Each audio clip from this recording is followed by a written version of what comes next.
بعض دفعہ یہ بھی دیکھا گیا ہے کہ اگر ایک شخص نے زیادہ خربوزہ کھا لیا ہے تو اس کو ہیضہ ہو جاتا ہے، تو اس کی کیا وجہ ہے کہ مطلب اس کو جو کھانے کا طریقہ کار ہے، انداز ہے، وہ کیا ہونا چاہیے؟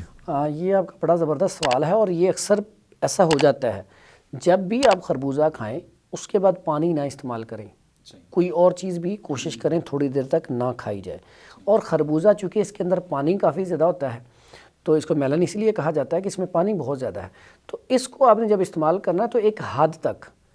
بعض اوقات ہم کیا ہوتا ہے کہ ہم چیز ہمارے سامنے آئی، ہماری کیپیسٹی ہے صحت کے حوالے سے، ایج کے حوالے سے ہمیں کھانی چاہیے وہ پاؤ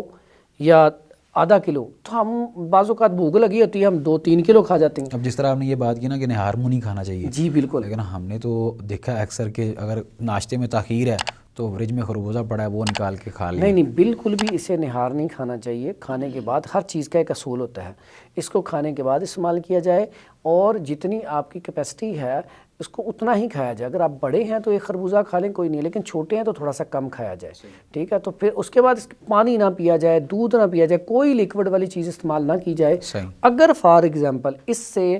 زیادہ کھایا گیا ہے، الٹیاں موشن لگ گئے ہیں، ہیضہ ہو گیا ہے، تو اس کا علاج بڑا آسان سا ہے، سمپل سا ہے۔ آپ ہیضے کے لیے لونگ اور دار چینی اس کا قہوہ بنائیں، 3 عدد لونگ لے لیں، ایک ٹکڑا اتنا سا 1 انچ کا دار چینی کا لے لیں، اس کا قہوہ بنا کے اس کو پون لیں، اس میں تھوڑا سا لیمن نچوڑ کر 2 چمچ